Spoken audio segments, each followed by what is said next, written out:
Son nom était Lina. Elle avait toujours cru que sa vie était stable, un travail qu'elle aimait, un cercle d'amis proches, et des projets qu'elle préparait avec enthousiasme. Mais un jour, tout a basculé. À cause d'une erreur qui n'était même pas la sienne, son patron a décidé de la licencier. C'était brutal, inattendu, et surtout injuste. Elle avait donné des années de sa vie à cette entreprise, et en quelques minutes, tout s'était effondré. Au début, elle pensait que ses amis allaient la soutenir. Mais très vite, elle a découvert une vérité douloureuse. Certains ne l'avaient jamais vraiment appréciée. Ils étaient là quand elle avait de l'argent, quand elle pouvait les aider, quand elle paraissait forte. Mais dès qu'elle a perdu son emploi et qu'elle a commencé à avoir des problèmes, beaucoup ont disparu. Son téléphone, qui vibrait autrefois sans arrêt, est devenu silencieux. Les sorties se sont arrêtées. Les messages d'encouragement ont cessé. Lina s'est retrouvée seule, face à elle-même. Les mois qui ont suivi ont été les plus sombres de sa vie. Elle n'avait plus de routine, plus de raison de se lever le matin. Les journées paraissaient interminables. Elle restait enfermée dans sa chambre, à fixer le plafond, à se demander comment elle avait pu en arriver là. Son compte bancaire se vidait. Elle devait parfois choisir entre payer une facture ou acheter à manger. C'était une chute lente et douloureuse, et chaque jour elle se disait que peut-être, elle ne s'en relèverait pas. Mais au milieu de cette obscurité, quelque chose s'est passé.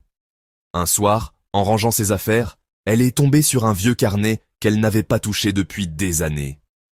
Dedans, il y avait des phrases qu'elle avait écrites lorsqu'elle était adolescente. Des rêves, des idées, des projets qu'elle voulait accomplir plus tard. Elle s'est mise à relire ces pages et pour la première fois depuis longtemps, elle a ressenti une petite étincelle. Elle s'est dit « Et si je reprenais tout à zéro ? Et si j'essayais au moins ?» Alors, petit à petit, Lina a commencé à reconstruire sa vie. Ce n'était pas facile. Elle a commencé par chercher des petits boulots, même ceux que personne ne voulait. Elle a appris à économiser chaque pièce, à vivre avec presque rien. Mais en parallèle, elle a utilisé ses soirées pour développer une passion qu'elle avait toujours eue, l'écriture. Chaque nuit, elle écrivait des histoires, des pensées, des textes qu'elle partageait en ligne. Au début, personne ne la lisait. Mais elle n'a pas abandonné. Elle continuait à écrire jour après jour. Avec le temps, des lecteurs ont commencé à la découvrir. Des inconnus, des gens qui vivaient à des milliers de kilomètres, lui envoyaient des messages pour lui dire « Tes mots m'ont aidé ». Ces petits encouragements sont devenus sa nouvelle force. Lina comprenait qu'elle avait encore quelque chose à donner au monde, même si elle avait tout perdu avant. Et peu à peu, sa vie a changé. Ce qui avait commencé comme un passe-temps est devenu une véritable carrière. Ses textes ont été partagés, lus, puis publiés.